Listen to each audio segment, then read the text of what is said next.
What's up, everybody? Coach Dimes.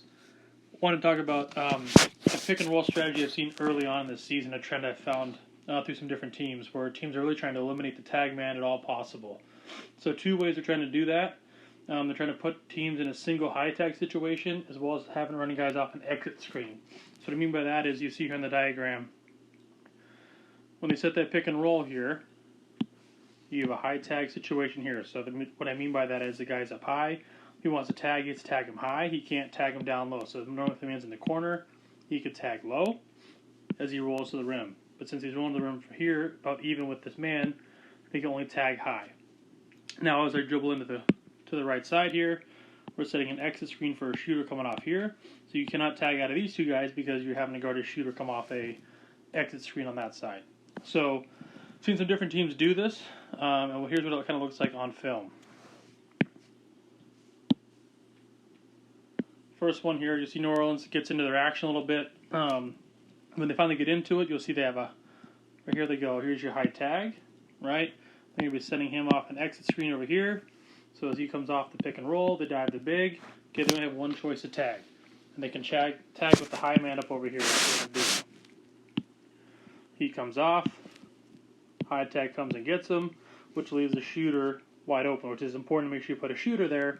That way, if they do decide to tag high, you make them pay with the three. Notice another shooter coming off here, so they're both engaged. Because the high tag takes the big, they throw out for the wide open three. Here, Charlotte, they do something that Sacramento also does, but they throw a little ghost screen at him. So here comes Hayward, little ghost screen. As they get into the ghost screen, he slips out, right? So there's our high tag man, okay, which is a shooter.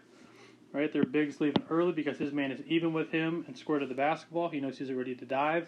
Uber's coming through the side over here. And so as he's diving, he knows there's nobody to come tag him really here, because these two guys have to stay engaged with shooters coming off to the side there. So as he comes off the top, gets it to him, right, easy basket. Next one here, Sacramento, same thing. Throw a couple ghost screens at him. But the last one here, Harrison Barnes will go ghost screen. Okay, so he's going to flash out. Right, slip it out of there.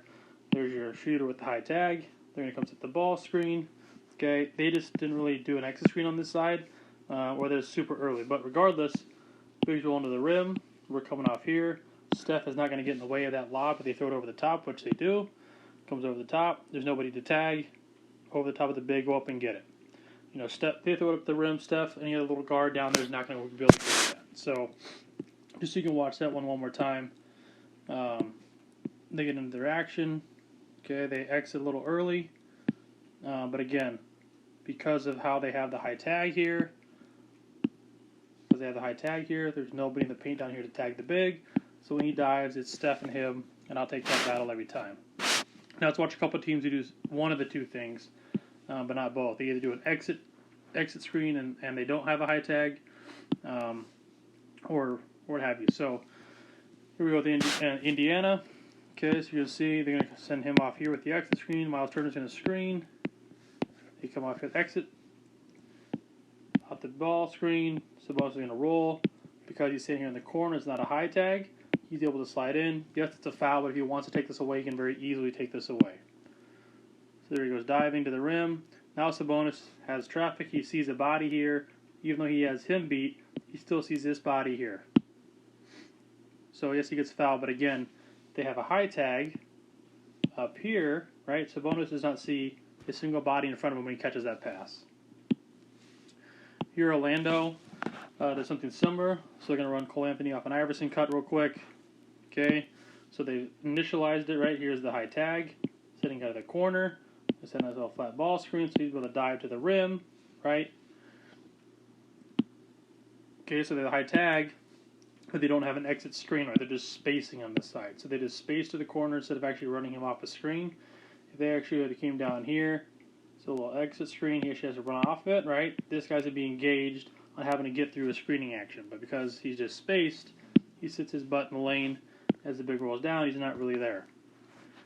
And the high tag only lets a stunt, he can recover. But what is nice, they do get out of it, is on the throwback, right? Cole Anthony gets a nice little stampede action. He catches on the run, and he goes down the paint. But now the big's here, he's locked up. He doesn't have a whole lot of space to get to where he wants to go.